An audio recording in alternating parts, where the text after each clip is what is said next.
பக்தியுள்ள நேயர்களுக்கு அடியன் கோவிந்த பட்டரின் கோடானு கோடி நமஸ்காரம். குலதெய்வம் உங்க வீட்டுல எங்க இருக்கு தெரியுமா? மகாலட்சுமி உங்க வீட்டுல எங்க இருக்கா தெரியுமா? இந்த ரெண்டு விஷயம் நான் சொல்லித்தரேன். குலதெய்வம் வாசம் செய்யக்கூடிய ஒரு இடம் உங்க வீட்டில் இருக்கக்கூடிய அரிசி பானை. மகாலட்சுமி வாசம் செய்யக்கூடிய இடம் உங்க வீட்டுல இருக்கக்கூடிய உப்பு ஜாடி. இதுல இப்போ அரிசி பானையில உங்களோட குலதெய்வம் இருக்கு. அப்ப நம்ம அரிசியை எப்படி எடுத்து சமைக்கணும்? அது புழுங்கரிசியோ பச்சரிசியோ எல்லார் வீட்லயும் அரிசி பானையில இல்லை. அரிசி பானைங்கிறது நான் எதை சொல்றேன்னா, எவர் சில்வர்ல ஒரு அடுக்கு, அதாவது அரிசிக்குன்னே தனி ஒரு பாத்திரம் வாங்கி வச்சிருப்பீங்க. இல்லைன்னா நிறைய பேர் வீட்டுல ஒரு எக்ஸலண்ட் ஒரு பிளாஸ்டிக்ல வச்சிருப்பாங்க. முதல்ல அந்த பிளாஸ்டிக்ல வச்சிருக்கிற அரிசிய மாத்துங்க. அரிசி ட்ரம்னா இந்த உங்களுக்கு தெரியும், எவர் சில்வர்ல ஒரு ரவுண்டா மூடி போட்டிருக்கும் சின்னதா, அது வாங்கிக்கோங்க. பிளாஸ்டிக்ல தயவு செய்து வைக்காதீங்க, வேண்டாம். ஒண்ணு. ஏன் அப்படின்னா, அதுல உங்க வீட்டுல குலதெய்வத்துடைய வாசம் பிளாஸ்டிக்ல இருக்காது. இப்ப எவர் சில்வர்ல இருக்கும், இல்ல மண்பானையில இருக்கும், இதுதான் கணக்கு. பீங்கான் யூஸ் பண்ணாதீங்க, வேண்டாம். எங்க அரிசிக்கு. அப்ப இந்த அரிசியை எடுக்கும் போது எப்படி எடுத்தா அரிசி வளரும் பெருகும் அப்படிங்கறத சொல்லித்தரேன். முதல்ல காலங்காத்தால ஏந்த சொன்ன கடகடகன்னு வந்து அப்படி அரிசியை தூக்கி அள்ளி போட்டு பண்ணாதீங்க. ஏந்திரிச்சு வந்தோடனே நீங்க பாலை காய்ச்ச போறீங்க. காஃபிக்கு கேஸ் அடுப்பை தொட்டு கும்பிட்டு பாலை காய்ச்ச போறீங்க. அப்புறம் உடனே கையோட சாதம் வைக்கிறதுக்கு குக்கர்லயோ இல்ல டைரக்ட் ஏதாவது தண்ணியை வச்சுட்டு தான் அரிசி எடுப்பீங்க இல்லையா? அப்ப அரிசி எடுக்கிறதுக்கு முன்னாடி, அரிசி பானையை திறப்பதற்கு முன்னாடி நீங்கள் உங்களுடைய குலதெய்வத்தை பிரார்த்தனை பண்ணிக்கணும் மனதார. அது கத்தி சொல்லணுங்கிற அவசியம் எல்லாம் இல்ல. மனதார ஒரு 2 செகண்ட் உங்களுக்கு யாரு குலதெய்வம்? ஐயனாரா? ஐயனாரப்பா. உங்களுக்கு யாரு குலதெய்வம்? திருப்பதி வெங்கடாஜலபதியா? கோவிந்தா கோவிந்தா கோவிந்தா 3 தடவை. ரெங்கநாதரா? ரெங்கா ரெங்கா ரெங்கா 3 தடவை. உங்களுக்கு குலதெய்வம் யாரோ, அம்மன் இருக்கா, அம்மனுடைய பெயர், அந்த அம்மனுடைய பெயர் பச்சை வாழி அம்மன். ஓம் பச்சை வாழி அம்மனே நமக 3 தடவை சொல்லிட்டு, என்னென்ன யாருக்கு என்ன குலதெய்வமோ அந்த குலதெய்வத்தை மனசார நினைச்சுக்கிட்டு கண்ணை மூடிக்கிட்டு 3 தடவை இந்த பேரை சொல்லிட்டு, பவ்யமா அரிசி எப்படி எடுக்கணும்? சும்மா கோவத்துல எடுக்கக்கூடாது. கோவம் இருந்ததுன்னா 5 நிமிஷம் போய் உட்கார்ந்துருங்க. ஏந்திருக்கும் போதே ஏதோ ஒரு சின்ன பிரச்சனை இல்ல நேத்து நடந்த சண்டையில கோவமா வரீங்களா? தயவு செய்து கோபமாக அரிசியை எடுக்காதீர்கள், வேண்டாம். டெஃபினட்டா வேண்டாம், பண்ணாதீங்க. 5 நிமிஷம் உட்காந்துக்கோங்க, இல்ல தண்ணி குடிங்க, உட்காந்துக்கோங்க, மனசை ரிலாக்ஸ் பண்ணிக்கோங்க. பண்ணிட்டு ஒரு டம்ளர் ஃபுல்லா தலை தட்டி எடுக்கக்கூடாது, கும்மாச்சியா எடுக்கணும். எடுத்து அப்படியே அந்த பாத்திரத்துல போட்டுடணும். சரி, அரிசியை அலசி தான் போடணும். கண்ட விஷயத்தெல்லாம் நினைச்சுக்கிட்டு அலசாதீங்க, எல்லாத்தையும் தூக்கி போட்டுருங்க. ஒன்லி கடவுளுடைய நாமம், உங்க குலதெய்வத்துடைய நாமம் தான். முதல்ல அரிசி எடுக்கும் போது குலதெய்வத்துடைய பேரை சொல்லி எடுத்துட்டீங்க. அதுக்கு அடுத்தது அரிசியை அலசும் பொழுது எல்லா தெய்வத்துக்கும் பொதுவான ஒரு வார்த்தை நாராயணா நாராயணா நாராயணா. ஏன்னா பக்தி என்பது உங்களுடைய மனசுக்குள்ளேருந்து வெளிப்பட்டு அந்த அரிசியில வரும்.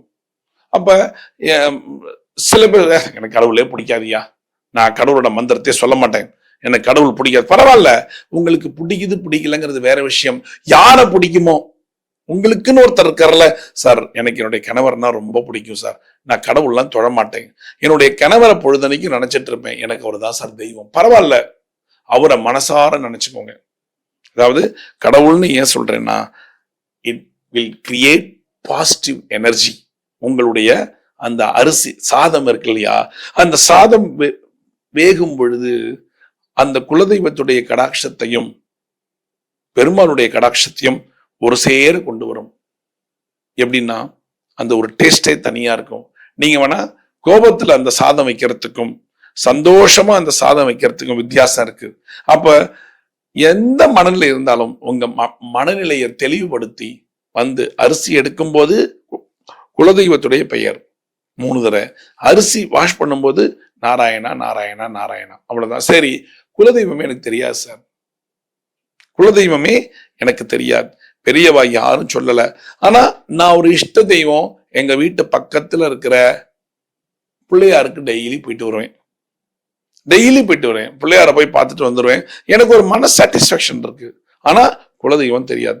குலதெய்வம் தெரிஞ்சுக்கணும் ஃபர்ஸ்ட், இல்ல தெரியாது. என்னென்னவோ பண்ணி பார்த்துட்டேன், என்னால கண்டுபிடிக்க முடியல, அதனால பிள்ளையார்ட்ட போய் சரண்டர் ஆயிட்டேன்.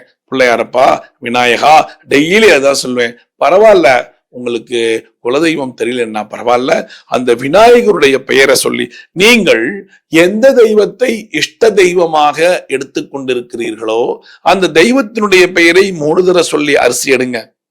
அரிசி அலசும் போது அந்த தண்ணி கொட்டும் போது நாராயணா நாராயணா நாராயணா, அவ்வளவுதான். இப்போ தண்ணி கொதித்து கொண்டிருக்கிறது இல்லையா, தண்ணி, இந்த அரிசியை கொண்டு போய் போடணும். தயவு செய்து கோபத்தோட அந்த அரிசி எல்லாம் உள்ள போடாதீங்கோ.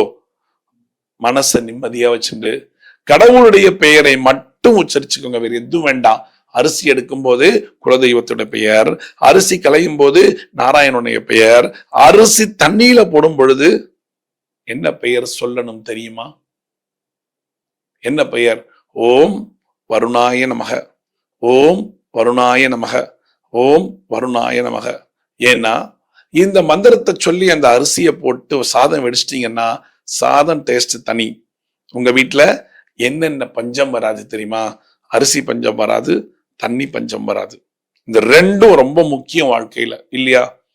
தண்ணியும் வாசத்துல லட்சுமி இருக்கா, உங்க வீட்டு அரிசி பானைக்குள்ள குலதெய்வம் இருக்கு.